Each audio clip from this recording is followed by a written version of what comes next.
Chapter 86 अपहरण। रात 11:30 बजे। राजवंश पैलेस।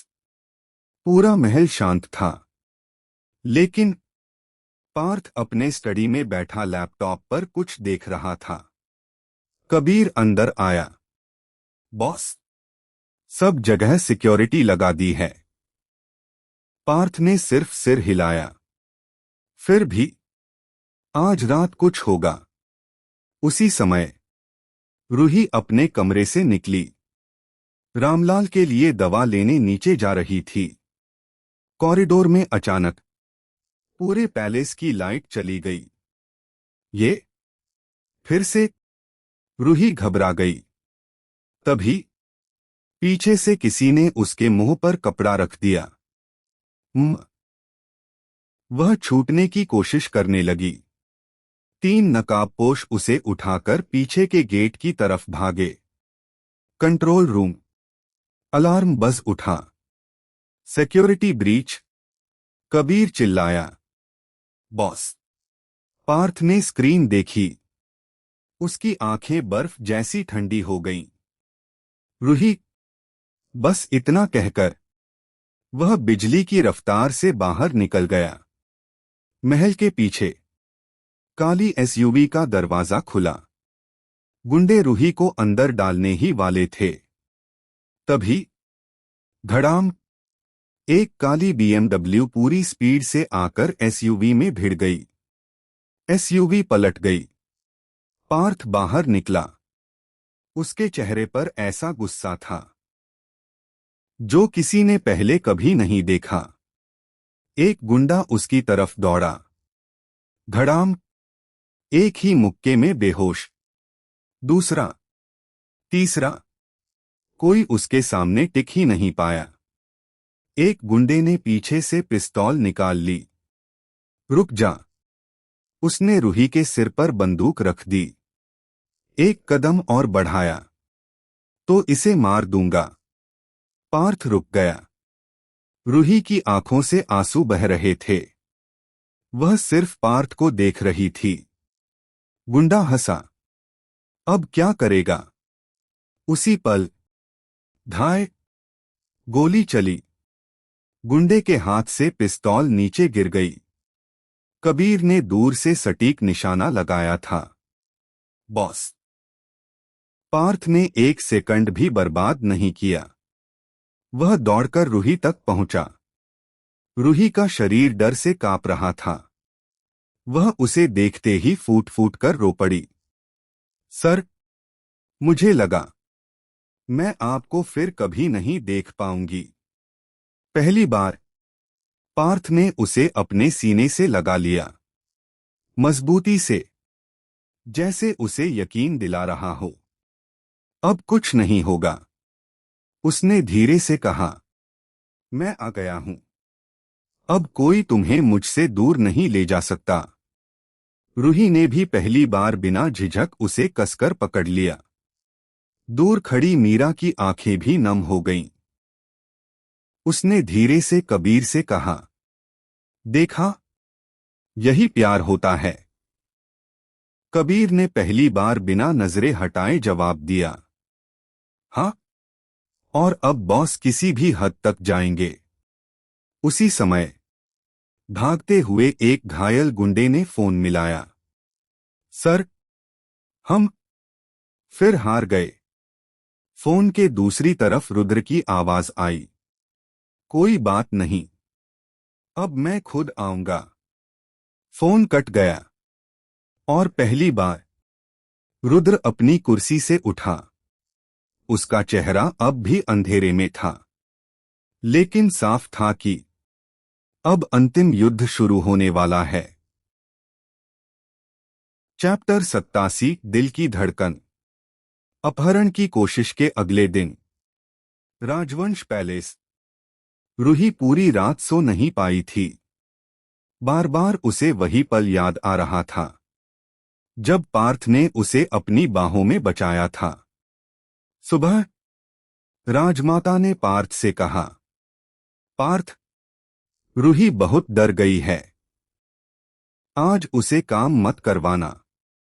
पार्थ ने बिना कुछ कहे सिर हिला दिया। कुछ देर बाद रूही गार्डन में अकेली बैठी थी। हवा चल रही थी, लेकिन उसके चेहरे पर डर अब भी साफ था। तभी पार्थ उसके सामने आकर रुका। कैसी हो? रूही चौंक गई। यह पहली बार था जब पार्थ ने खुद उससे उसके हाल के बारे में पूछा था। जी ठीक हूं, पार्थ ने उसकी आंखों में देखा। झूठ? रूही की आंखें भर आईं। कल मुझे सच में लगा था मैं मर जाऊंगी। कुछ पल दोनों चुप रहे। फिर पार्थ उसके बगल में बेंच पर बैठ गया। डर खत्म होने में समय लगता है, लेकिन जब तक मैं हूं तुम्हें कुछ नहीं होगा। रूही ने धीरे से उसकी तरफ देखा। आप हर बार मेरे लिए अपनी जान क्यों जोखिम में डाल देते हैं? पार्थ पहली बार इस सवाल पर चुप हो गया। उसके पास जवाब था, लेकिन शब्द नहीं। आखिर उसने सिर्फ इतना कहा, कुछ सवालों के जवाब वक्त देता है। रूही हल्का सा मुस्कुरा दी। उधर मीरा फिर कबीर के केबिन में पहुंच गई। चीफ साहब, कॉफी? कबीर ने कप देखा। मैंने मंगवाई नहीं, दिल से लाई हूं। कबीर ने गहरी सांस ली। तुम मानोगी नहीं? नहीं? क्यों? मीरा शरारत से मुस्कुराई। क्योंकि मुझे आप पसंद हो। कबीर पहली बार सचमुच चौंक गया। मीरा, ये मजाक मत करो। मीरा ने सिर हिलाया। मैं मजाक नहीं कर रही। इतना कहकर वह मुस्कुराते हुए बाहर चली गई। कबीर पहली बार उसे जाते हुए देखता रह गया। शाम, पैलेस की छत। हवा तेज चल रही थी। रूही रेलिंग के पास खड़ी डूबते सूरज को देख रही थी। पार्थ भी वहीं आ गया। दोनों कुछ देर चुप रहे। अचानक हवा से रूही के बाल उसके चेहरे पर आ गए। वह उन्हें हटाने लगी, लेकिन इस बार पार्थ ने धीरे से उसके बाल कान के पीछे कर दिए। दोनों की नजरें मिलीं। रूही का दिल तेजी से धड़कने लगा। पार्थ ने पहली बार बहुत धीमी आवाज में कहा, अब मुस्कुराया करो। डर तुम्हारे चेहरे पर अच्छा नहीं लगता। रूही की आंखों में चमक आ गई। उसके होठों पर हल्की सी मुस्कान उभरी। पार्थ ने उसे कुछ पल देखा और बिना कुछ कहे वहां से चला गया। रूही उसे जाते हुए देखती रही। उसने पहली बार अपने दिल पर हाथ रखा और धीरे से मुस्कुराकर बोल, शायद मुझे उनसे प्यार हो गया है। दूर खड़ी मीरा ने यह मुस्कान देख ली और हंसते हुए बोली, अब तो कहानी सच में शुरू हुई है। चैप्टर 88, पहली मुस्कान। अगली शाम, राजवंश पैलेस का रॉयल गार्डन। हल्की हल्की बारिश के बाद मौसम बेहद सुहाना था। रूही अकेली फूलों को देख रही थी। तभी पीछे से आवाज आई, रूही। रूही चौंक गई। पहली बार पार्थ ने उसे मिस या स्टाफ नहीं, उसके नाम से बुलाया था। रूही के चेहरे पर अनजानी मुस्कान आ गई। जी सर। पार्थ उसके पास आकर खड़ा हो गया। अब डर कम हुआ। रूही ने धीरे से सिर हिलाया। जब आप आसपास होते हैं तो डर नहीं लगता। दोनों की नजरें मिलीं। कुछ पल तक कोई कुछ नहीं बोला। उसी समय मीरा दूर से सब देख रही थी। वह धीरे से कबीर के पास पहुंची। चीफ साहब, देख रहे हो? कबीर ने एक नजर उधर डाली। हाँ, तो बॉस खुश लग रहे हैं। मीरा मुस्कुराई। और आप?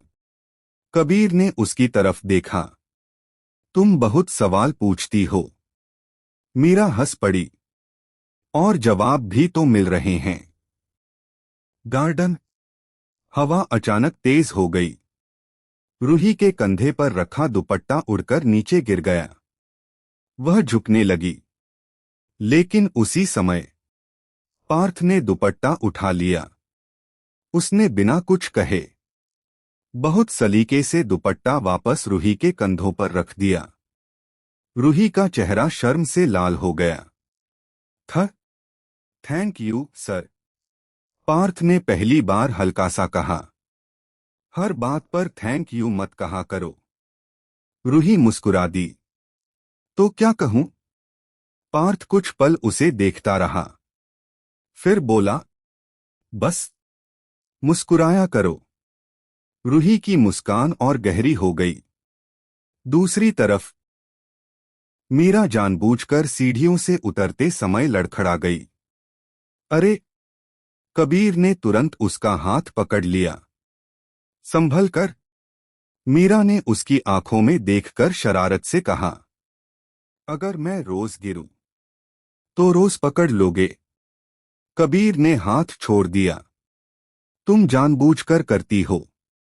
मीरा हंसते हुए बोली। हाँ, क्योंकि आप हर बार पकड़ लेते हो। इस बार कबीर भी हल्का सा मुस्कुरा दिया। रात।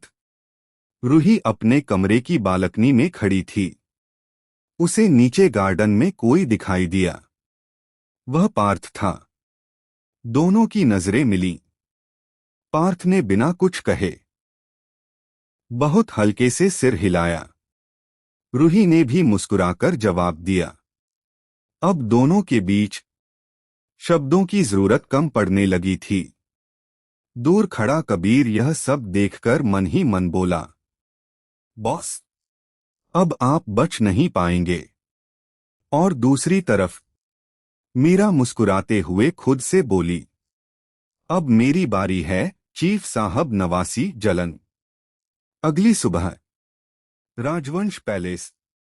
पूरा परिवार नाश्ते की मेज पर बैठा था। राजमाता देवयानी ने पार्थ की तरफ देखा। पार्थ, सिंघानिया परिवार आज शाम आ रहा है। अनन्या भी साथ होगी। पूरा हॉल शांत हो गया। आर्यवीर ने मुस्कुराकर पार्थ की तरफ देखा। लगता है फिर शादी की बात होगी। राजमाता बोली, अब तुम्हें भी घर बसाने के बारे में सोचना चाहिए। कुछ पल की खामोशी।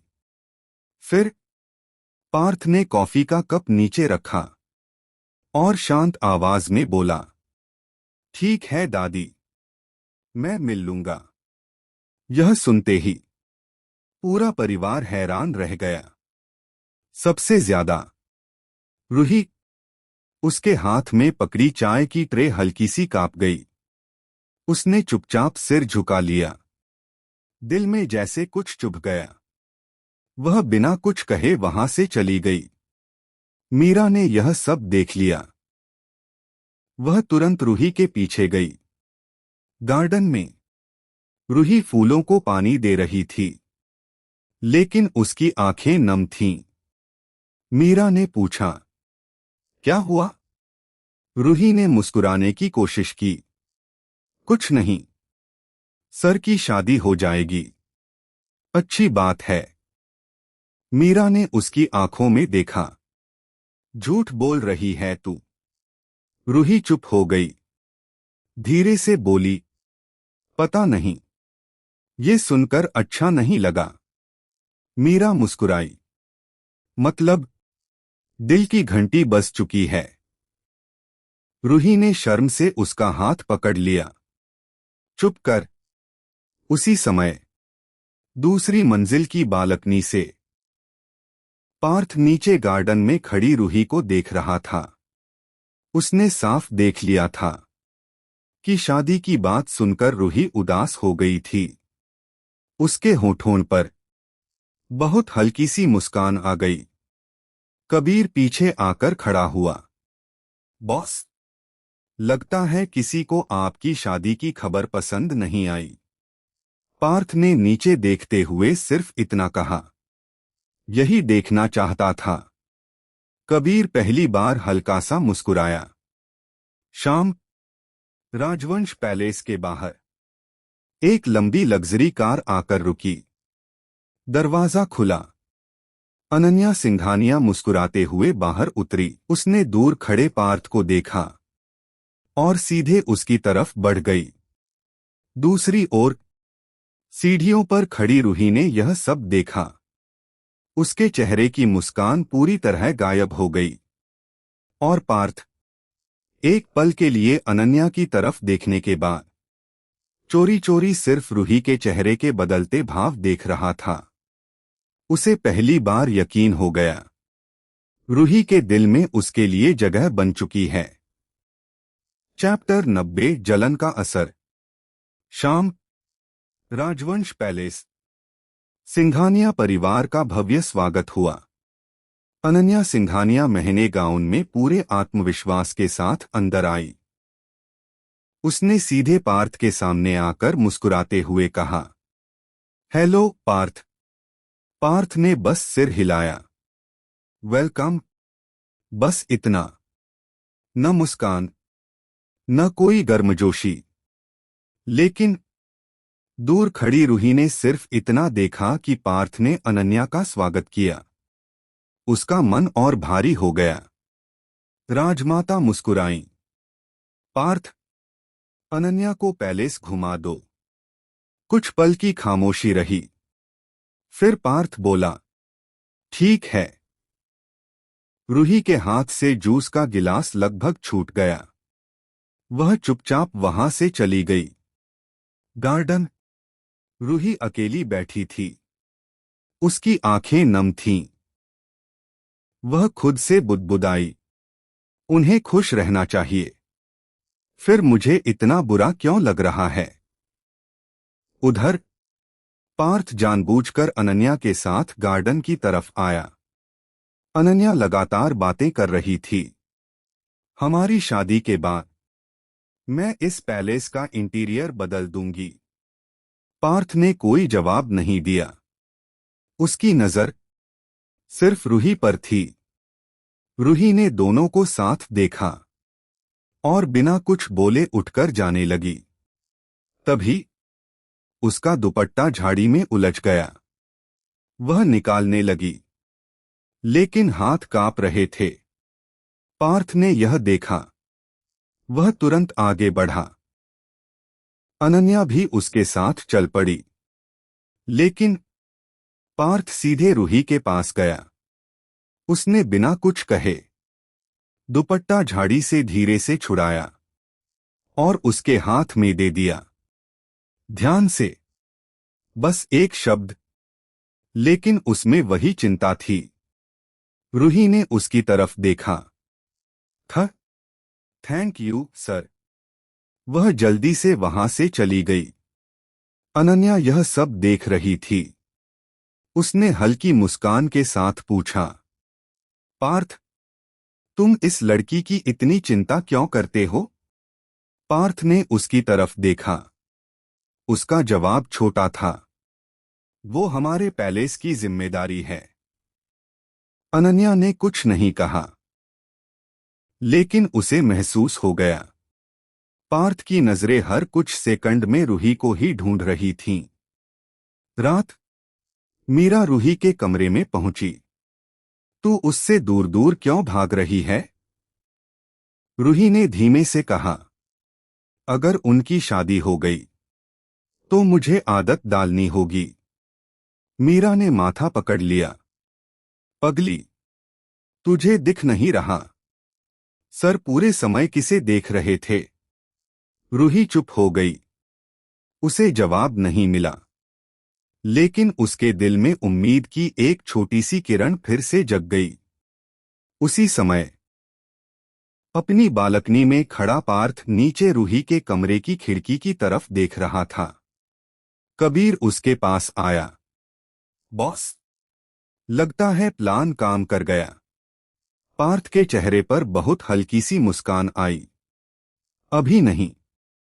उसे अपने दिल की बात खुद समझनी होगी। दूर अनन्या बालकनी से यह सब देख रही थी। उसकी आंखें सिकुड़ गईं। उसे पहली बार एहसास हुआ, पार्थ की खामोशी किसी और के लिए बदल रही है।